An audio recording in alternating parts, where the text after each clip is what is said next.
Hey everyone, it's Lance from Christianity Minute. Welcome to my channel's new daily devotional series, where we spend a few minutes at the start of the day to look at Scripture and try to get things started off right. I know that I'm really excited about this new series and getting to spend the beginning of my day with the Word and with each and every one of you. So, welcome to my office. This is the back part of my house in our sunroom. I've got my Bible right here, and I'll be putting Scripture on the screen from the English Standard Version. You know, I've really come to enjoy the ESV. So you could be getting maybe the kids' lunches ready, brushing your teeth, whatever it may be in your daily routine, and I'll do the heavy lifting. I know you're trying to squeeze this in, so let's go ahead and dive in. We'll start our series looking through the Gospel of Luke.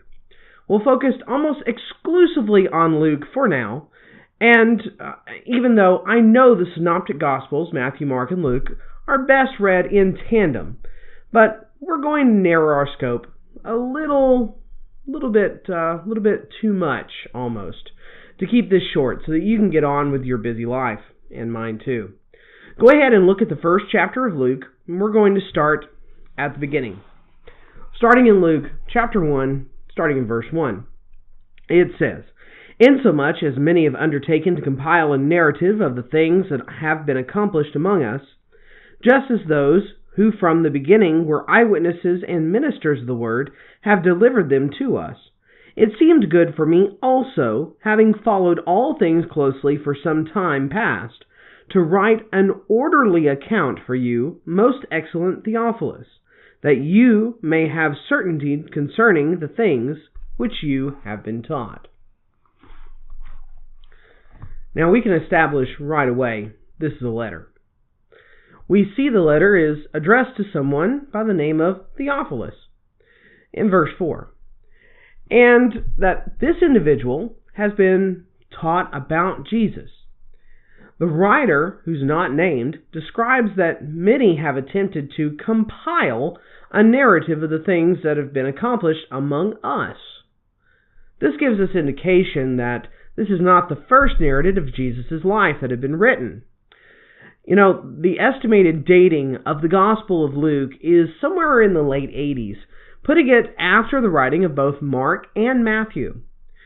There have even been other writers of Gospels, but we only have the 4 in our Bibles today. We also see that in the first verse, the word compile, and the second verse says that the eyewitnesses delivered this information. Well, I believe that the Gospel of Luke was written by taking dictation on interviews with individuals who were there for the events.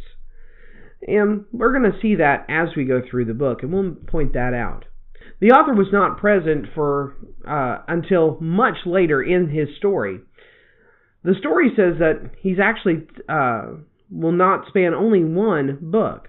Note the verse says that he was looking to compile a narrative of the things that have been accomplished among us. Well, with the word us being inclusive, the author and at least another individual. Since the author is not mentioned in the story of Jesus, well, he must be mentioned in another part of the story. So if it's not in the Gospel of Luke, then where is it? Well, let's flip over to Acts chapter 1 and verse 1. It says there, "In the first book, O Theophilus, I have dealt with all that Jesus began to do and to teach," etc.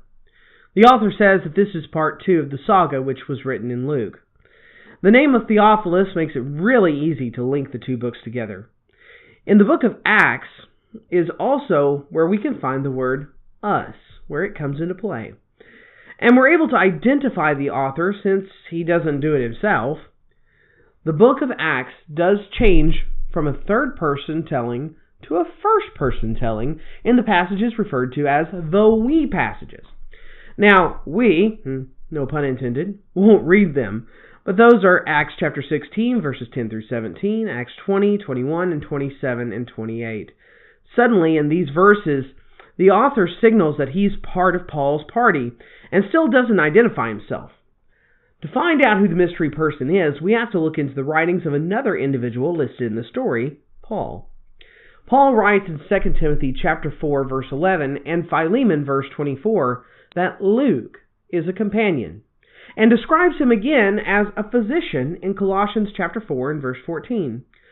Well, Luke, the beloved physician, greets you, as does Demas. The writings of these letters do coincide with the times described in the we verses in Acts. To solidify this argument that Luke is the author will be the eloquence of his writing, the orderliness of it, and the occasional descriptions of things that Luke would have some insight, considering that he's a man educated in medicine. We'll see that through the study and point that out. The last thought we'll pull from these verses is the purpose of his writing. As stated in verse 4, that was so that Theophilus may be certain in what he had been taught, to believe. Okay, that's enough for our first study. And we've really only started. There's a ton packed into just the introduction. And there's really no religious topics even discussed other than belief. Remember, introductions can lead to a lifetime of friendship or a lifetime of serving Christ. Take time today, introduce yourself to someone.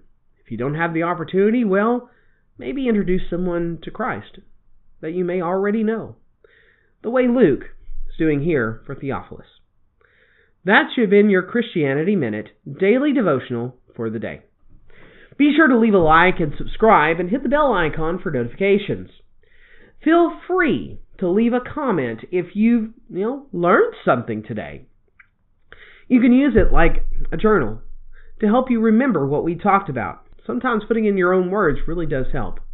I'll post a short devotional every Tuesday and Thursday morning. Now, go out, be energized, stay positive about the day, and keep Christ in mind. And I'll see you Thursday morning right here on Christianity Minute Daily Devotional.